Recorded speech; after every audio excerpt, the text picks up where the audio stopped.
Shalom Bapak Ibu Jemaat GBI Rayon Bekasi Plaza yang digembalakan oleh Bapak Pendeta Andi Markus. Terima kasih untuk kesempatan saya melayani dalam ibadah subuh jam 5 pagi. Wah, ini luar biasa jemaat pagi-pagi mencari Tuhan. Nah, saya mau menyampaikan firman Tuhan hari ini dalam sebuah serial, karena nanti jam 8, jam 10 dalam ibadah onsite di Mall Bekasi Plaza, saya akan lanjutkan sesi kedua, sesi ketiga. Kalau ibadah 2 dan 3 direkam dan diupload ke YouTube, maka Bapak Ibu yang sudah menyaksikan dalam ibadah online streaming ini bisa melanjutkan sesi 2, sesi 3. Dan sebelum belajar firman Tuhan, mari kita berdoa terlebih dahulu. Bapa, kami mengucap syukur untuk kesempatan kami belajar firman Tuhan, biar firman-Mu itu yang menuntun langkah-langkah kami, terutama dalam masa-masa pandemi yang sedang terjadi sekarang ini, sehingga kami kuat karena firman Tuhan, kami kuat karena kasih Tuhan. Dalam nama Tuhan Yesus kami siap untuk belajar. Amin. Ya, Bapak Ibu, pelajarannya merupakan serial dari pelajaran mengenai Raja Wali sebagai sistematika, ya, dan ada 3 sesi. Saya akan sampaikan dalam materinya, ada PowerPoint-nya, dan saya rekam ini di rumah, jadi mungkin nanti kadang mata saya nggak melihat Bapak Ibu, gitu ya, lihat ke bawah, gitu ya, lihat ke desktop, ya. Nah, kita berbicara mengenai kuat laksana Raja Wali. Firman Tuhan saya ambil dari Ulangan pasal 32 ayat 9. Tetapi bagian Tuhan ialah umatnya, Yakub ialah milik yang ditetapkan baginya. Didapatinya dia di suatu negeri di padang gurun di tengah-tengah auman padang belantara.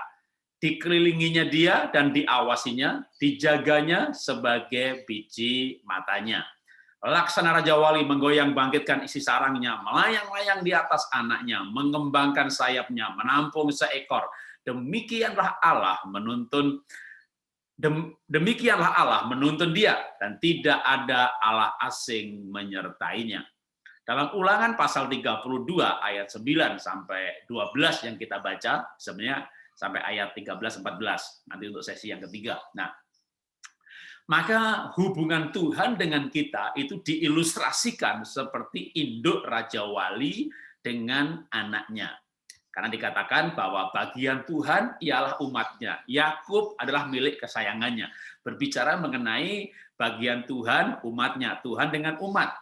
Lalu masuk ke laksana. Ya, seperti Raja Wali yang menggoyang bangkitkan isi sarangnya, melayang di atas anaknya, itu adalah contoh 2 spot kehidupan Raja Wali, induk dengan anak, lalu digunakan sebagai sebuah prinsip atau nilai atau ilustrasi lebih tepatnya, demikianlah Allah menuntun dia. Jadi hubungan kita dengan Tuhan, Alkitab memberikan sebuah ilustrasi, banyak ilustrasinya, seperti bapak dan anak, seperti gembala dan domba, bahkan Paulus mengatakan rekan sekerja, wah seperti rekan sekerja itu mulia sekali, siapa kita rekan sekerja Tuhan. Ada juga ilustrasi mengenai bahwa Tuhan mempelai pria, nanti akan datang untuk menjemput mempelainya, wah seperti bahkan pasangan mempelai laki-laki, mempelai perempuan. Ada ilustrasi mengenai tubuh, bahwa Tuhan adalah kepala dan kita tubuhnya. Itu semuanya adalah untuk menggambarkan sebagai sebuah ilustrasi untuk menggambarkan hubungan kita dengan Tuhan. Nah, kali ini yang digunakan sebagai ilustrasi adalah kehidupan Raja Wali. Karena itu kita akan belajar mengenai kehidupan Raja Wali, lalu dari kehidupan Raja Wali itu saya gunakan sebagai ilustrasi. Jadi saya menggunakan logika Ulangan pasal 32, di mana kehidupan Raja Wali digunakan sebagai ilustrasi kehidupan kita. Nah, maka dengan pola pikir seperti itu, saya akan mengajak kita belajar kehidupan Raja Wali. Ya, kita akan lanjutkan slide-nya dulu lagi, ya. Raja Wali itu hidup dalam sebuah keluarga. Karena itu untuk sesi yang pertama, ini saya berikan tema keluarga kuat. seperti Raja Wali. Nah, bagaimana Raja Wali itu bisa hidup kuat? Maka yang pertama, Raja Wali itu sering berkelompok, ya. Ini seperti gambar ini. Kalau mau masuk YouTube, ya tentu bisa lebih menarik gitu ya. Atau kalau saya buatin potongan klipnya, ya, hidup dalam komunitas. Nah, sekali lagi ini kan ilustrasi. Maka firman Tuhan mengajarkan, janganlah engkau meninggalkan pertemuan-pertemuan ibadah kita seperti dibiasakan orang. Nah, dalam pandemi ini ada beberapa kondisi yang tidak bisa beribadah. Yang sehat, imun kuat, masih muda, berani datang ke onsite. Tapi yang misalnya lanjut usia, rentan, ada riwayat penyakit paru-paru lagi, diabetes, beberapa penyakit bawaan yang secara catatan dan penelitian itu yang banyak menjadi korban sampai meninggal gara-gara COVID. Jadi sebenarnya meninggalnya ya bisa disebut karena COVID atau meninggalnya karena paru-paru, karena diabetesnya, bukan karena COVID-nya. Ya, tapi COVID membuat yang udah punya penyakit bawaan ini, imunnya memang tidak kuat, lalu COVID-nya merajalela. Kalau yang sehat, ya nggak ada masalah. Bahkan OTG, apa itu? Orang tanpa gejala. Gejala aja enggak gitu ya.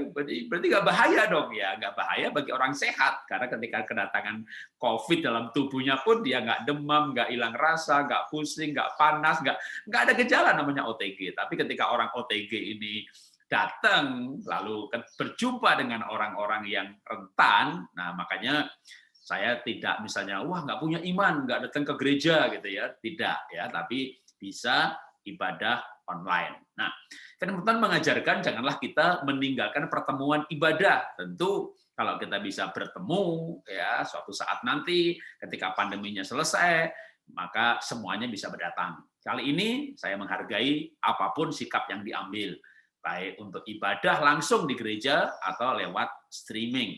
Tapi persekutuan, esensi persekutuan adalah relasi. Maka kita harus punya komunitas. Di dalam masa pandemi ini, komunitas kan tidak harus bertemu ya. Misalnya sesama hamba Tuhan, ada WA group hamba Tuhan. Sehingga ketika yang melihat yang lain antusias, semangat, nih berani dia, waduh kita terbangkit. Atau ada yang bercerita bagaimana tulusnya, murninya, kita dikuatkan. Demikian juga jemaat. Kita kan yang terjadi ini sebenarnya adalah physical distancing. Menjaga jarak, kalau ketemu pun 2 meter. Yakin betul-betul sehat, anggota keluarga yang nggak perlu 2 meter, orang tidur aja seranjang gitu ya. Masa suami istri 2 meter. Tapi kalau kita berjumpa dalam komunitas umum, nah kita dulu menjaga jarak fisik. Tapi bukan jarak sosial. Jadi dulu yang pernah ada istilah social distancing, lalu diralat menjadi physical distancing. Jadi kita tetap bisa berkomunitas, walaupun tidak bertemu secara fisik. Komunitas di WA group, bikin video calling, bikin Zoom bersama, bahkan anak saya di Singapura, tapi gara-gara ada COVID ini malah jadi lebih sering kontak relasi, kontak sosial, ketemu muka via apa? Zoom keluarga. Jadi sebenarnya kita jangan meninggalkan komunitas. Nah, pilihlah komunitas yang positif. Tentu kita punya komunitas dagang, kita punya komunitas umum, kita punya komunitas di mana kita saya mewarnai di sana. Nah, itu mungkin orang-orang jelek pun kita warnai. Tapi sebagai sarang, kalau kita menggunakan terminologi Raja Wali, gitu ya, Raja Wali punya sarang. Sarang tempat di mana kita diterima, merasa kuat. Nah, maka kita perlu punya komunitas. Makanya Timotius berkata demikian. Bukan Timotius ya, Paulus kepada Timotius. Atau kitab Timotius berkata, jauhilah ya nafsu anak muda, tetapi berkumpullah, berserulah bersama mereka yang mencari Tuhan dengan hati nurani yang tulus. Jadi juga firman Tuhan mengajarkan untuk kita berkomunitas dengan orang-orang yang murni. Karena komunitas itu akan saling mendukung dan bisa menguatkan kita. Nah, kita lanjutkan lagi kehidupan Raja Wali yang mereka tuh hidup dalam komunitas. Jadi kita bisa menjumpai dalam video, dalam gambar, bagaimana Raja Wali bergerombol, terbang bersama-sama, mendarat di pinggir pantai atau pinggir danau, mereka mencari ikan, atau mereka bahkan berjemur bersama-sama. Sekarang kita manusia kayak burung ya, berjemur biar imunnya naik, biar dapat vitamin D dari matahari. Nah, itu mereka dalam komunitas. Nah, yang berikutnya menariknya adalah saya berikan istilah prioritas keluarga. Ini pasangan ya. Jadi Raja Wali itu seperti burung dara, berpasangan. Ada male, ada female, ada jantan, ada betina, mereka membangun keluarga dan sampai ada anak. Nah, mereka hidup dalam komunitas, bersahabat sesama Raja Wali, tapi ketika membangun sarang wilayah kehidupan, maka ada hal yang unik, di mana Raja Wali itu bisa dalam satu wilayah tertentu, tergantung kesuburan wilayah, kesuburan dalam arti jumlah ikan di danau, ketersediaan pangan, maka ada wilayah tertentu yang misalnya satu pohon nggak 2 sarang gitu ya, atau satu bukit nggak 2 sarang. Bukitnya pinggir danau, ikannya banyak, satu bukit bisa 5 sarang, tapi di 5 pohon. Gitu ya. Jadi mereka tuh punya prioritas dalam keluarga, atau lebih tepatnya mereka hidup dalam pola keluarga. Nah ini berbeda dengan unggas yang lain. Saya di rumah saya, ya, saya punya banyak piaraan, karena saya punya halaman luas. Ada angsa sepasang, ada bebek packing, ada bebek biasa, ada entok, ada ayam serama yang lebih kecil daripada ayam kate. Lalu ada serama wale, orang Jawa bilang pitik wale, yang bulunya terbalik-balik. Gitu ya. Nah, ini mereka ini nggak hidup dalam pola keluarga. Berarti ayam itu ya ada 3 betina dikawin semuanya. Lalu begitu telurnya si betina mengeram, si jantan ya jalan-jalan kawin lagi. Gitu. Tapi beda dengan Raja Wali. Raja Wali itu seperti suami istri, berpasangan. Mereka bersama-sama, mereka bangun keluarga, bersarang, betinanya bertelur, jantannya nggak kawin lagi, nggak selingkuh, ya dia di situ. Bahkan kadang cukup menarik kalau yang saya dapatkan informasi di Google ya, kalau betinanya misalnya sedang stretching, waduh ya, binatang perlu stretching kan mengeram cukup lama gitu ya, atau berburu, maka Raja Wali jantan bisa ikut mengerami telurnya. Dalam arti mereka hidup dalam sebuah pola keluarga. Nah ini menurut saya pelajaran juga buat kita. Tadi yang pertama saya tekankan perlunya komunitas. Tapi jangan komunitas terus gitu ya, pergi terus komunitas gitu. Nggak pernah di rumah, Pak, itu namanya pelarian. Pendeta pelayanan terus, Pak, anaknya nggak naik kelas, pejabat nggak pernah di rumah, Pak, bisa anaknya narkoba dan segala macam. Itu bisa terjadi dengan siapa saja, bukan hanya pendeta dan pejabat ya, bagi jemaat dan semua keluarga. Kalau orang tua, suami istri tidak punya komitmen pada keluarga. Tentu semuanya menuntut komitmen. Kita kerja, kita disuruh komitmen. Bahkan ke gereja pun disuruh diminta komitmen. Gitu. Begitu komitmennya melampaui keluarga, sebenarnya urutan prioritasnya udah salah. Komitmennya kebanyakan gitu ya, harus datang ini, datang itu. Wah, kita tiap hari di gereja. Tentu ke gereja hal yang baik, berkomunitas. Tapi jangan sampai keluarga tidak terurus gara-gara organisasi gereja. Tentu nomor 1 prioritas itu Tuhan. Baca firman Tuhan, saat teduh, ketika menghadapi keputusan, maka keputusan itu prioritasnya adalah benar atau tidak. Bukan enak atau tidak, bukan baik atau tidak, bukan untung atau tidak, tapi benar atau tidak. Itu namanya prioritas pertama adalah Tuhan, nilai firman Tuhan, kebenaran firman Tuhan.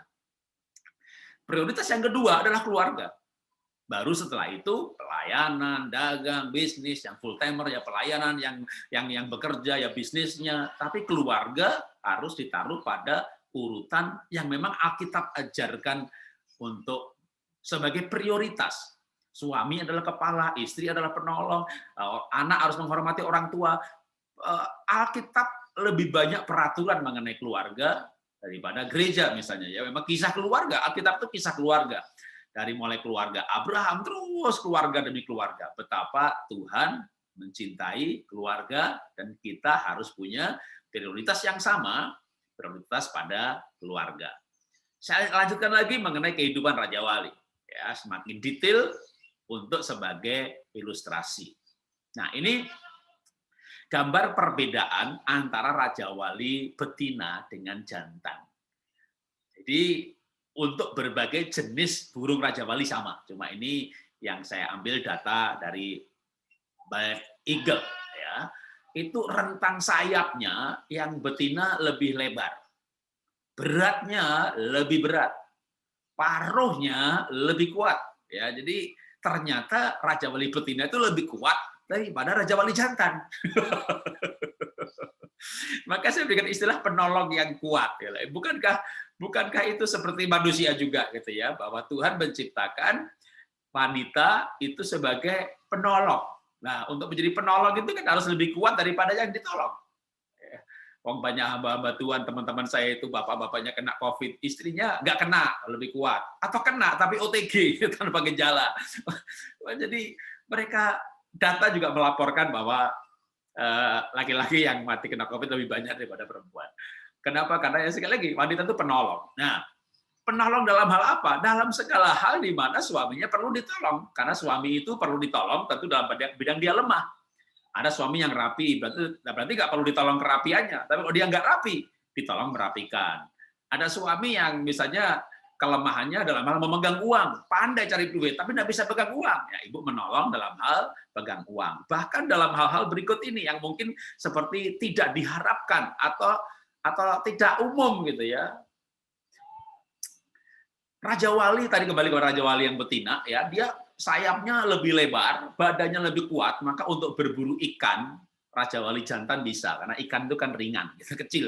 Tapi kelinci gitu ya, bahkan ada yang video pernah saya lihat itu Raja Wali nangkep kijang, tapi ada kijang yang jenis kecil, gitu ya, spesiesnya lebih kecil, tapi bisa 2 kali lipat kelinci, itu kuat dia. Itu begitu gambarnya seperti ini, wah ini pasti Raja Wali yang betina. Maka saya berikan istilah penolong yang kuat. Bukankah kenyataan ya kalau harapan ya wanita itu bisa dilindungi suami, kalau dia hatinya galau dikuatkan. Tapi kan kadang-kadang kenyataan ketika suami bangkrut, suami stres, suami putus asa, kadang-kadang suami ternyata lebih mudah putus asa. Rugi bangkrut udah terkapar dah, istrinya yang menguatkan, udahlah apa nggak apa-apa, Tuhan pasti nanti berikan. Waduh, kata-katanya menguatkan. Jadi kadang-kadang istri itu bahkan menolong dalam hal-hal yang tadinya dia harapkan mendapatkan dari suami, dan istri banyak wanita kuat menjalankan peran seperti ini. Bahkan ketika suaminya kena PHK atau bangkrut, istrinya tekun iseng-iseng tadinya ya untuk menambah penghasilan, lebih sukses, lebih berhasil. Wanita kuat itu penolong hebat sekali. Bahkan tentu sebagai istri wanita banyak yang mengharapkan suaminya itu imam dalam keluarga, menjadi pemimpin rohani di rumah. Tapi dalam banyak hal kenyataan sekali lagi banyak suami-suami tidak menjadi pemimpin spiritual. Dan istri tampil menolong, membawa keluarganya. Bahkan ketika suami mengkhianati istri, lalu bercerai. Setelah perceraian, banyak laki-laki menikah lagi. Tapi banyak wanita tetap bertahan sebagai single parent. Bahkan ketika dituduh dia yang selingkuh pun sekalipun, ya ternyata dia begitu bercerai, nggak menikah dengan selingkuhannya. Atau suaminya yang selingkuh, mengkhianati dia. Lalu akhirnya bercerai. Nah, setelah bercerai banyak wanita memilih untuk menjadi single happy. Betapa kuatnya wanita menjalani kehidupan ini. Maka ketika menghadapi kenyataan suami selingkuh, ada yang mempertahankan pernikahannya. Lalu bahkan membawa suaminya kepada Tuhan dan membangun kembali pernikahannya. Saya punya beberapa teman yang suaminya jatuh dalam perselingkuhan dan istrinya bertahan di hadapan Tuhan. Dia berdoa kepada Tuhan, meminta suaminya dikembalikan, dan dia menerima kembali dan sekarang melayani Tuhan. Wanita begitu banyak tugasnya, belum lagi menolong anak-anak di rumah, pekerjaan rumah tangga. Maka kalau bikin daftar tugas wanita, itu daftarnya bisa nempel di badannya penuh gitu ya. Tapi menurut saya wanita akan mampu karena memang Tuhan ciptakan.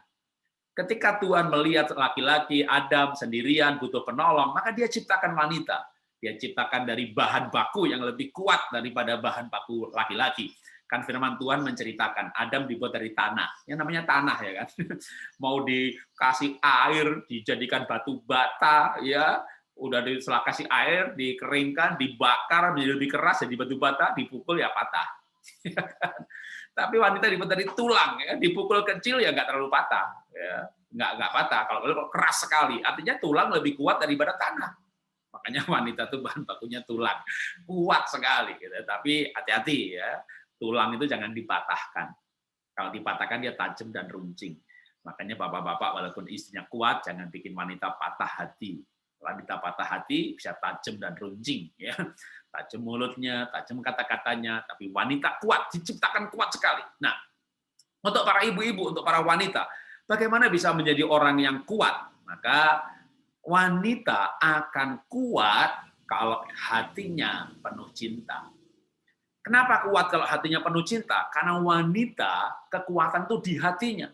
Selama hatinya penuh cinta, dia bekerja, dia jadi istri, dia jadi ibu, dia masak, dia dagang, dia bisnis, dia melayani, jadi pendoa syafaat. Waduh, antusias, semangat, nggak ada capeknya, nggak ada lelahnya, sampai muncul banyak puisi, kasih ibu ya kepada beta, tidak terhingga sepanjang masa. Karena wanita yang mencintai anaknya, mengasihi anaknya dengan kekuatan yang luar biasa. Wanita yang penuh dengan cinta Tuhan, dia mencintai suaminya apapun, walaupun, dan dengan demikian dia memenangkan suaminya. Karena itu untuk para wanita. Wanita akan menjadi istri yang luar biasa, seperti Amsal 31 perikop mengenai wanita yang baik, wanita bijak. Maka Amsal 31 ayat 12, ia berbuat baik kepada suaminya dan tidak berbuat jahat sepanjang umurnya. Wanita yang memenuhi hatinya dengan kebaikan, waspada menjaga hati dalam arti memenuhi dengan kasih Tuhan, maka akan terpancar kehidupan dan dia akan sanggup berbuat baik. Kalau nggak akan capek Pak Jarod saya berbuat baik sama suami saya, masa saya terus yang berbuat baik gitu. Tapi kalau hatinya penuh cinta, dia tidak akan capek berbuat baik. Wanita yang mengisi hatinya dengan cinta memiliki kekuatan untuk menjalankan seluruh peran kehidupan dengan bahagia, bukan terpaksa. Nah, kita lanjutkan. Kalau tadi penolong yang kuat, maka sekarang ayah yang hebat. Ya, harusnya kalau penolong itu sama kepala dong ya gitu ya. Tapi ini kan menggunakan sistematika Raja Wali. Ya, kalau bicara sistematika keluarga, ya habis istri atau wanita sebagai istri penolong, ya suaminya kepala gitu. Tapi ini kan sistematika Raja Wali. Ya, tadi dalam gambar yang sebelumnya ya saya gambarkan mengenai ukuran Raja Wali jantan dan betina, di mana Raja Wali menjadi penolong, bahkan dia bisa berburu. Lalu kalau si betina berburu, si jantan ngapain? Ternyata menarik. Sekali lagi saya senang dengan kehidupan Raja Wali, ya sampai saya buat bukunya, ya.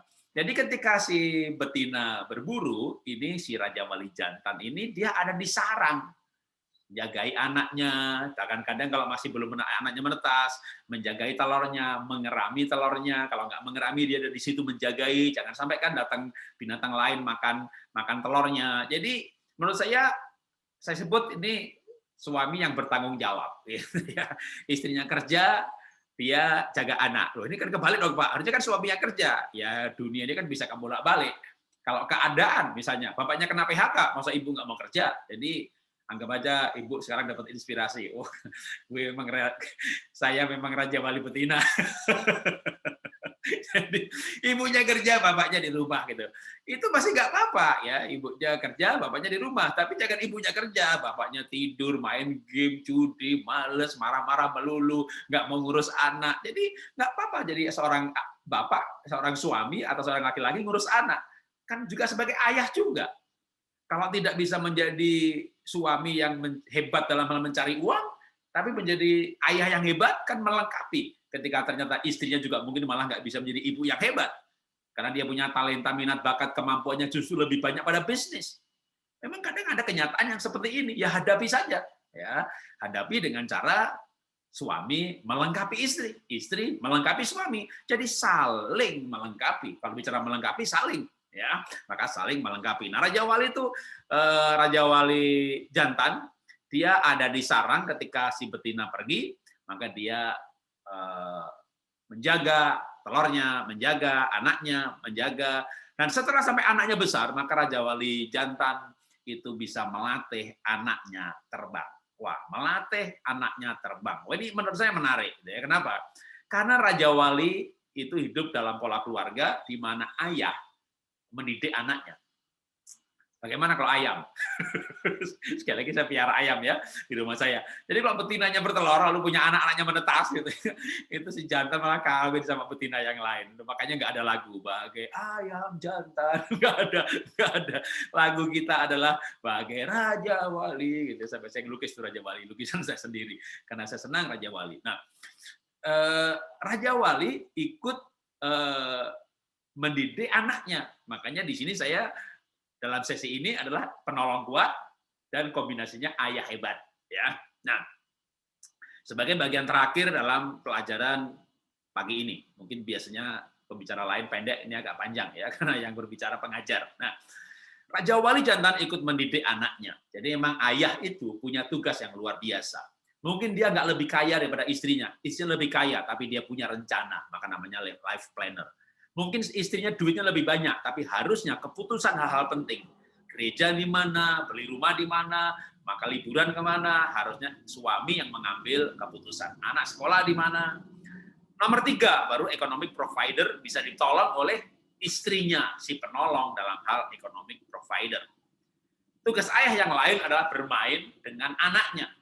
Karena kalau ayah bermain dengan anaknya, seperti Malaki pasal 4 ayat 6, hati Bapa kembali pada anak, anak kepada Bapa, relasi yang kuat antara ayah dan anak itu ikut berdampak pada anak. Nanti dampaknya saya berikan rinciannya. Dan tentunya seorang ayah bisa menjadi motivator buat anaknya. Nah, kalau ayah melakukan perannya, maka ternyata ada dampaknya. Anak akan lebih logis, anak lebih berani, anak akan lebih sosial dan gaul. Jadi anak-anak ansos itu kebanyakan anak-anak yang nggak punya figur ayah. Maka ayah perlu, penting untuk menjadi ayah yang memberikan waktu buat anaknya. Anak akan punya lebih hidup bahagia, happy life. Bahkan anak akan lebih kreatif. Dan yang penting adalah punya attitude problem solving. Karena itu ayah yang berinteraksi dengan anak-anaknya, saya yakin ini ayah yang menyenangkan istrinya. Tapi terlebih lagi, anak-anak akan bertumbuh secara seimbang, baik secara kejiwaan, kepribadian, maupun otaknya. Nah, banyak orang bilang sama saya, Pak Jarod, anaknya hebat-hebat ya Pak, ya pinter-pinter. Mungkin kalau pinter sih, ya kenyataannya anak saya ranking 1 ya sampai 3 SMP, lalu dapat beasiswa namanya ASEAN Scholarship, beasiswa diperpanjang lagi, singkat cerita ya dari 3 SMP sampai lulus kuliah itu 8 tahun. Anak pertama begitu, anak kedua begitu. Makanya tuh Pak, anaknya pintar-pintar itu. Ya, sebenarnya nggak banget karena apa? IQ-nya rata-rata, bahkan di bawah 120. Di mana jutaan anak Indonesia di atas 120 dan bisa ikut program akselerasi. Tapi saya membaca bukunya Gerard Edelman, pemenang Nobel mengenai otak maksimal, bahwa pengaruh ayah yang baik, figur ayah, relasi ayah, itu akan membuat anak-anak otaknya lebih maksimal. Anak-anak yang bahagia karena relasi dengan ayah, nanti dampak relasi dengan ibu ada lagi. Tapi kan ini saya lagi bahas soal dampak relasi ayah, maka anak lebih berani tadi kan ya, ada poin lebih berani, maka dengan keberanian itu dia mengeksplorasi. Karena mengeksplorasi, maka banyak anak menemukan minat, bakat, talenta, kemampuan yang pas sesuai dengan DNA atau dengan lebih kata yang lebih rohani, sesuai dengan Tuhan menciptakan dia unik, dahsyat, dan ajaib. Karena itu, mari kita para laki-laki yang sudah menikah, kita menjadi ayah yang baik. Laki-laki yang belum menikah, jadikan ini dream Anda. Saya akan menjadi Kristen Raja Wali dan bukan Kristen ayam jantan. Karena dengan menjadi Kristen Raja Wali atau Kristen yang dewasa, kita hidup seumpama ya sebagai ilustrasi. Tapi intinya adalah ayo kita keluarga yang kuat.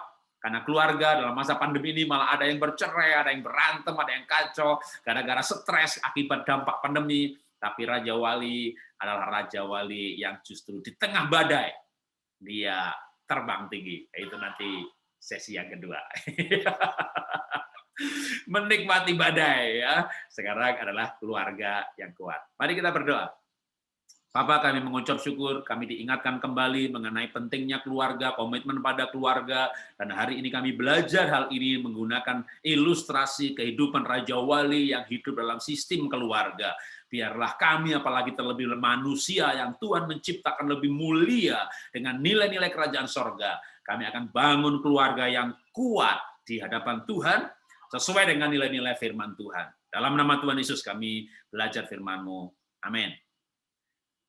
Selamat hari Minggu, selamat beribadah, Tuhan memberkati.